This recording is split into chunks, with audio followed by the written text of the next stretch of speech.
But it's your favorite video game news guy, Skootish. He's back. I haven't made one of these in a long time. I've missed making the video game news videos.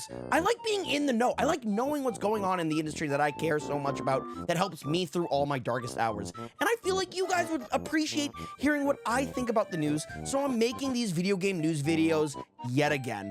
And I'm talking about one of my favorite games that has ever come out, ever, of all time, even though I've never beaten it, Elden Ring. Elden Ring came out a couple years ago, and I was playing it. I loved it. I played it off stream. I never played it on stream. And unfortunately, the PS5 I was playing on got stolen, and I lost my save, and I never went back to it, and I never beat the game. It's very sad. I still cry about it. But, you know, life goes on. I want to start playing it, and what better time to start playing it than today? Because today is the day the Shadow of ERDTREE DLC comes out, and everyone is loving it. Well, mostly everyone. I thought it would be good to go over the reviews that Elden Ring The Shadow of the ERDTREE is getting. I've been checking out review aggregators like Metacritic or OpenCritic to see what people are saying about Elden Ring, and most people are saying it's a 10 out of 10 smash hit. Even the people that aren't scoring it are saying it's a defined luxury experience. They say it's gonna take your pants off and give you a nice little old blowy.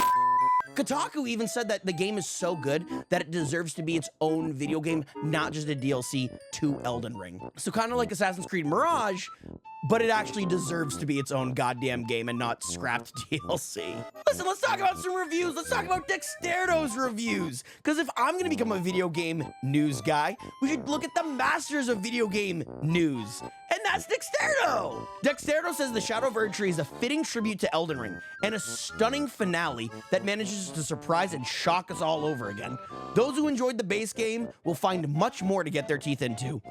This signs off the Elden Ring chapter of From Software's journey so conclusively and impressively that it invokes questions about how they will ever top it again. Okay, I hate reviews like this. It's just like a nothing burger. That's just saying, oh, we want to be popular and we want to we want to say that the game is really good without saying why it's really good. They're just saying, hey, it's Elden Ring DLC. You like Elden Ring? So do we. Just a couple weeks ago, the Elden Ring creator, Hidetaka Miyazaki, I think I'm said that name right. If I didn't, I'm so sorry. And he's excited to improve on aspects of the game in future titles. He agrees that Elden Ring is a pinnacle of gaming. He agrees that it's great, but he still sees it and he thinks he can do better. So why are you questioning, like, how? We don't know how he's gonna top it. He probably won't be able to. Why would you create that doubt? Fuck you guys. He's clearly a master. He made a DLC that everyone's saying improves Elden Ring. Let him cook. Here's IGN's review. We know IGN is one of the most amazing and critical thinkers of our generation. IGN gave it 100. They gave it a perfect score. It was the 10 out of 10. They fucking love it. They say From Software says Shadow of ERDTREE is the only expansion Elden Ring will get. So it's fortunate that it's hard to imagine a better DLC than this, as long as you're not hoping for it to do anything radically outside the box.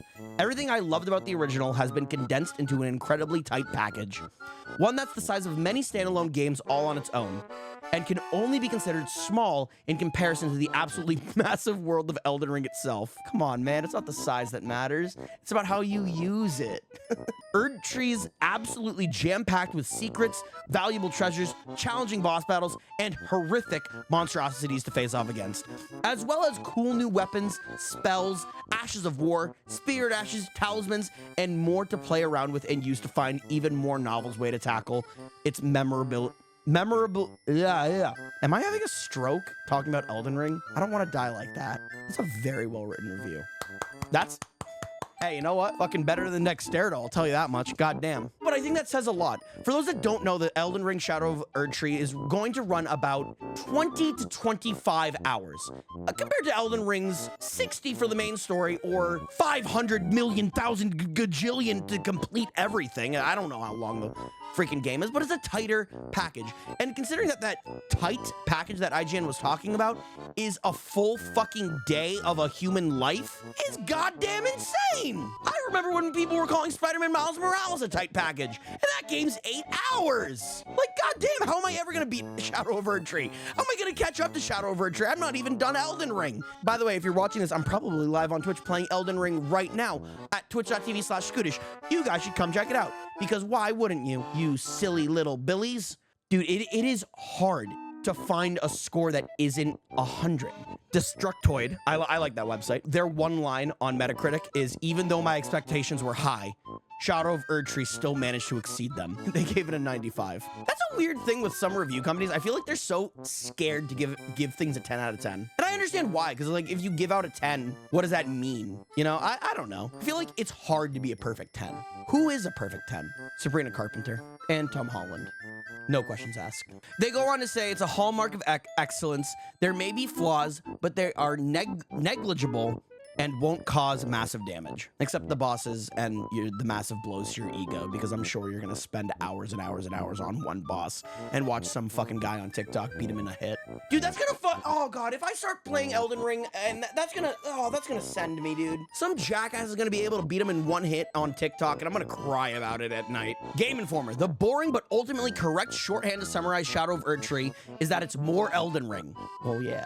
I don't know if that's boring. I think that's just kind of funny. Like, hey guys, the DLC, it's still Elden Ring. I will say I do kind of miss DLCs that kind of like give you the game and it drastically changes the game. I'm not thinking of any that do that, but I know there have been some DLCs where I'm like, what the hell? This is an entirely new experience. This is not the same game I played. Yeah, like there are so many DLCs that completely changed how games worked. Like, I do remember this. Yeah. Yeah. I like gaming. If you don't know one thing about me, I'm a Broadway bitch. I have a BFA in acting from a school that no longer exists because it was bought out by Northeastern University. But one thing that every single actor fears on opening night of your show is a review from the New York Times. And wow, the New York Times were not kind to the Shadow of the ERDTREE. They gave it an 88. Oh, I have to pay for the New York Times? Oh my God. The title of their article is called Faith Meet Fealty. Oh my God. Guys. Here's a Polygon review. I like Polygon, so I always like to review their stuff, but I don't think they give out scores, so to speak. So here's what they wrote. Everything in the DLC is some form of relentless. And if base Elden Ring was too challenging for you, you'll only find harder challenges here. But there's more to experiment with and so much more to explore in the Shadow of the ERDTREE that the challenges can always wait until you're ready for them. Even 40 plus hours in? Oh, they got a bad gamer to write this review. Yikes. I'm hearing it's 2025 and they just spent double. Ooh, you're not getting paid overtime, brother. I'm still figuring out how to tackle a particularly nasty dungeon, and despite cursing all the bosses I've felled so far, they've beaten me into submission a dozen times. I'm looking forward to going back and starting all over at some point, ready to take on the challenge again. Polygon recommends. No, and I think that's beautiful. I think that's actually a beautiful written blurb, because that's why I love games like Elden Ring and Dark Souls, but you're given a challenge, it's beatable. You just gotta get good, and you learn, and you teach yourself, and you figure it out. Or maybe you find a new cheese way to do it. It's a fun experience. It's awesome feeling so shitty about yourself, and then taking down a goddamn god amongst men, or a giant colossal dragon, or a monster like a goo slug, or a walking tree. It's fun to take those things down and figure it out. I like the puzzle of all of that. Everyone's loving this DLC. Everyone. But there's one review that I wanted to signal and I wanted to talk about because I'm baffled by it. And it comes from Eurogamer. And I respect Eurogamer's opinions. I like the stuff that Eurogamer puts out. And they titled their big old article, Elden Ring, Shadow of the ERDTREE Review. A visually resplendent living text made less alive. Tarnished. Holy shit. I never read I never actually read the tarnished part. Yikes. So I think very clearly our good friend Alexis Ong did not like this game. She did not care for the Elden Ring Shadow of ERDTREE DLC.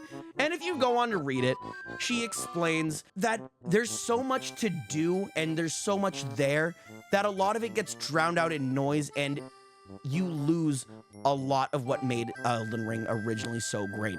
She thought that the threads that were in the story of the Elden Ring DLC weren't as clear as the original Elden Ring game. I don't know if that's true because I haven't goddamn played. I haven't played the DLC. I'm trying to not be maidenless, and I need to beat the Elden Lords. That's what I need to do. The poll quotes that she has are really great. She goes on, one of my biggest issues is how explicitly it abandons the core appeal of Elden Ring as a living text to be read and learned and ambulantly, lovingly communicated across realms. I think it's possible that's still in this game. The game's just not fully out yet. That's what I'm thinking. I'm positive this is a beautiful DLC, and it's just weird that this is the one review that is kind of looking at it negatively. She kind of goes on to say she's fond of Elden Ring in the time that she spent with it, but the Shadow of ERDTREE wasn't able to grasp her the way that Elden Ring originally did, and I think that's totally fair. Elden Ring is old now. You've moved on from that part of your life, and you're asking a lot to bring gamers back. I think it will bring me back, and it's already brought me back. I'm seeing everyone play it on Twitch. I'm excited to jump back into the world of Elden Ring. I want to jump into the Shadows of ERDTREE, but I know I have to beat the entire game first. So I'm excited to go and do that journey to experience the DLC, and I want to do it. You know, that's what I think is so beautiful about these games and so beautiful about DLCs. It's a way to reintroduce the game to many people that missed out, or if their PS5s got stolen, they lost all their save data and they desperately need to get it back. I don't want anyone to think that I'm talking shit about Eurogamer or Alexis for writing this review. I think she's valid. She goes on to say that Elden Ring is about shared suffering, doing it together, playing the game co-op. And I kind of agree. I kind of loved watching Ludwig and Squeaks play through Elden Ring together in one go. It was amazing watching that shared suffering experience go together. It was awesome. That is the first person to talk about the story, but I'm gonna be cringe. I don't think I'm playing these games for the story. I don't think I've ever played a Souls-like game to understand the lore of the world. I play because I want to fight giant monsters and lose a lot. So I don't know if the story will actually affect me. So I feel like if you're really into the story, it might be a 3 out of 5 for you. And that's totally fair, and that's totally fine, and I completely get that. But I'm playing to see the world and the cool music and fight god-awful beasts that will beat me down into oblivion. What are you playing for? Do you agree with Eurogamer that it's a 3 out of 5? Or are you so excited that it's a 10 out of 10 like IGN and Dexterito? I fucking love Dexterito. Hey, thank you guys so much for watching. This has been your favorite video game news guy, Skootish. Thanks for watching. Please like, comment, and subscribe. It really helps the channel, and I'll see you guys tomorrow with some more video game news.